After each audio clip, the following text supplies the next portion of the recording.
Welcome back to Arts Educators Save the World, a podcast where artists and their mentors talk about the impact of arts education on both their lives.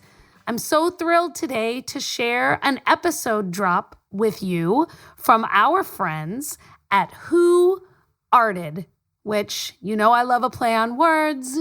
You know, I love a fart joke. So I've heard them talk about whether they're Who Arted or Who Art Ed, which is super appropriate for our listeners. I know you're going to love it. The show is hosted by Kyle Wood, who's a National Board Certified art teacher with 17 years of experience teaching in schools. The show takes one piece of art and talks through the history, the culture, the practice of the artist and of the artwork. And today, the episode we're sharing from Kyle is about a very well-known painting called The Great Wave off Kanagawa, which is probably a painting that you would recognize in a series of Views of Mount Fuji by an artist named Katsushika Hokusai. It is a painting that I recognized, even though I'm not super familiar with the artists. A couple cool things about this podcast. It is designed to be accessible for anyone who might be interested in learning more about the visual arts. It's often used as a companion in AP art history classes. So Kyle is an educator who loves to spread the word about paintings and visual arts and arts education. And I know you're going to love it. So please enjoy Who Arted, and I hope it makes you a little bit smarter. Feel like Who Art Ed. Try to spice it. Who arted Mr. Wood Art Ed me? Good. Either way, it's ambiguous. It works on so many levels. I know. That's off to a great start. Welcome to Who Arted, weekly art history for all ages. I'm your host, Kyle Wood, and today we're looking at Hokusai. Hokusai was born October or November of 1760. He was born in Edo, Japan. Edo, of course, now being Tokyo, Japan. His name in childhood was Takitaro. It was fairly common for artists to adopt different names throughout their careers. He started writing and painting at the age of 6, and by the time he was a teenager, he was showing quite a bit of promise as an artist.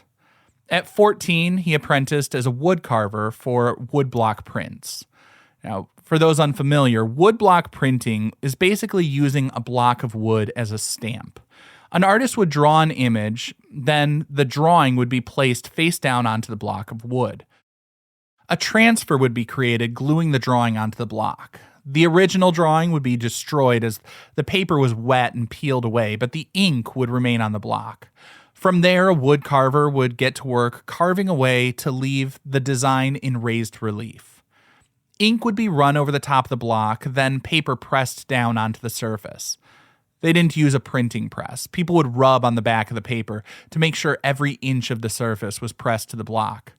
For a black and white image, a single block could be used, but for multicolored prints, skilled artisans would have to carve a separate block for each color.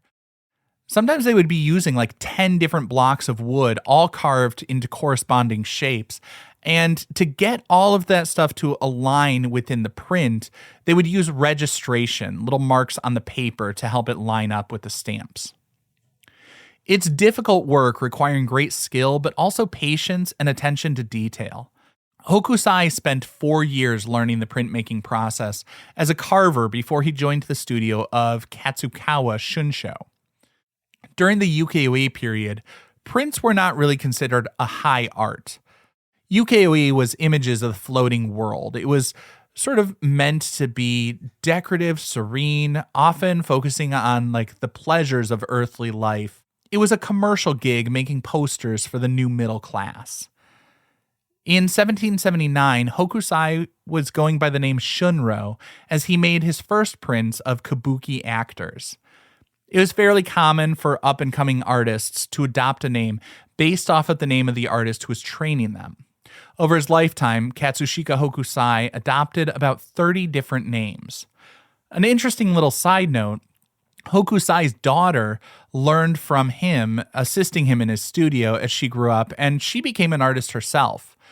She adopted the name Katsushika Oi as a nod to her father. Oi was a word just said to get people's attention. It would basically be like calling, "Hey, you." And Hokusai would playfully call out to his daughter, saying "Oi," and then she adopted that as her name. Now, in those early days, Hokusai focused a lot on celebrities from the Kabuki theater. Over his career, Hokusai made fine art prints, but also books, trading cards, puzzles. Some of his prints were even used as packaging for snacks, but that would come later. In 1793, Shunsho died, and another artist took over the school. Hokusai began studying Western art when he could get his hands on French and Dutch copper engravings. While Japan was a secluded nation closed off from the rest of the world at the time, they still had some trade with the Dutch and the Chinese. It's not exactly clear why. Some say because of his studies at a rival school. Some others have theorized maybe there was some professional jealousy, but Hokusai was kicked out of the Katsukawa school. He would later say, quote, "What really motivated the development of my artistic style was the embarrassment I suffered at Shunko's hands," end quote. Shunko being the artist who had taken over the studio after Shunsho died.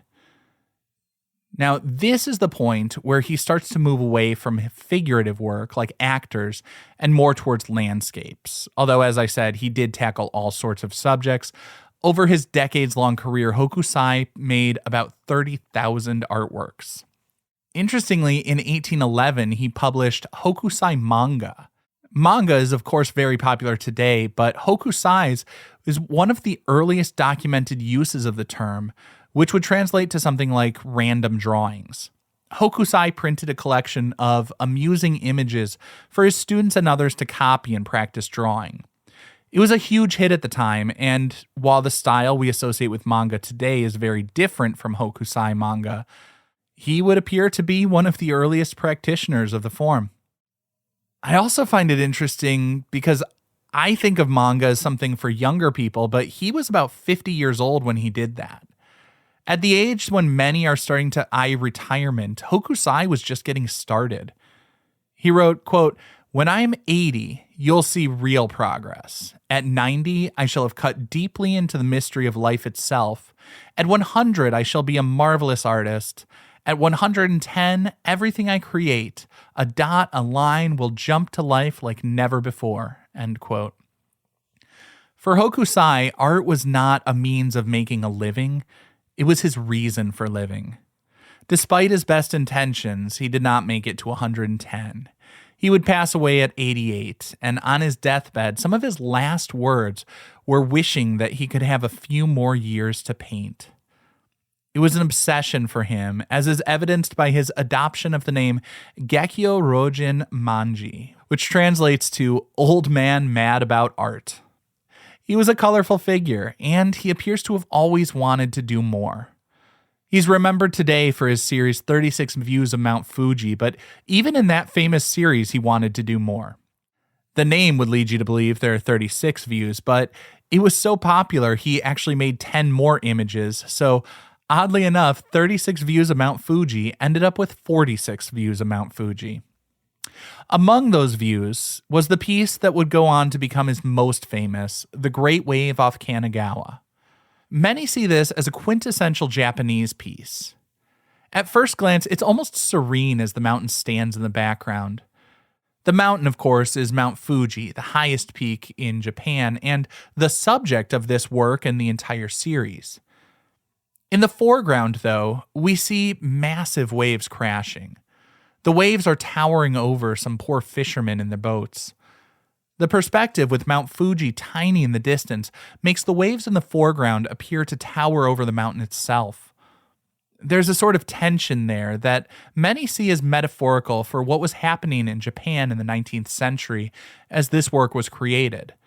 Japan had been closed off for 200 years. It was largely happy and prosperous in its seclusion, but the outside world was coming with tremendous force and energy that could be exciting but also threatening. The piece shows a dichotomy, not only with the tranquil mountains standing amid the turbulent waves, but also It's the traditional Japanese woodcut printed with Prussian blue, an import often referred to as Berlin blue at the time. My name is Graham Isidore. I have a progressive eye disease called keratoconus.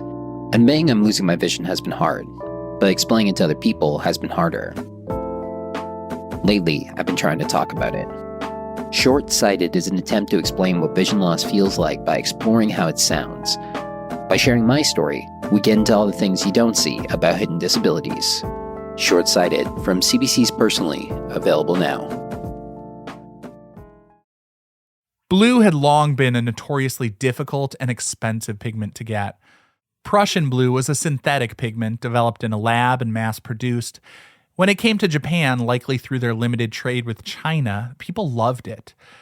It was not only a beautiful blue, but it held up well over time, and many artists, including Hokusai, created monochromatic prints in shades of blue to capitalize on the popularity of the imported color.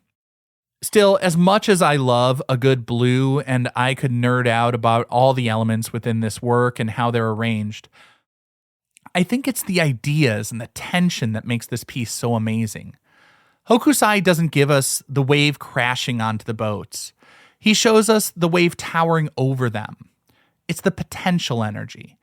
We all know those fishermen are in a precarious situation, but the Great Wave gives us the dramatic moment when the wave is at its peak, leaving us to anticipate what's going to come next.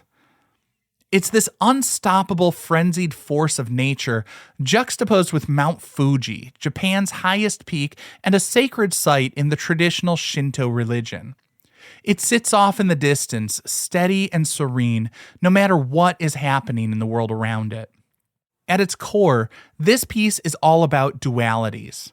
From a distance, the horizon line divides the picture like a yin-yang symbol, and even as I look more closely, I keep seeing more details hinting at this balance of oppositions.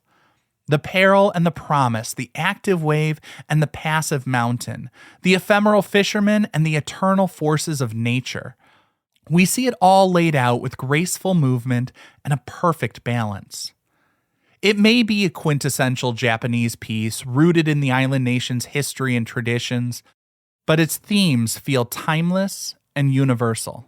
This concludes this week's episode of Who Arted, part of the Airwave Media Podcast Network. If you found this tolerable, please leave a rating or review on your favorite podcast app. You can find images of the work being discussed this week and every week on social media at Who Arted Podcast on Twitter, Instagram, and TikTok, and of course on the website whoartedpodcast.com. Podcast done.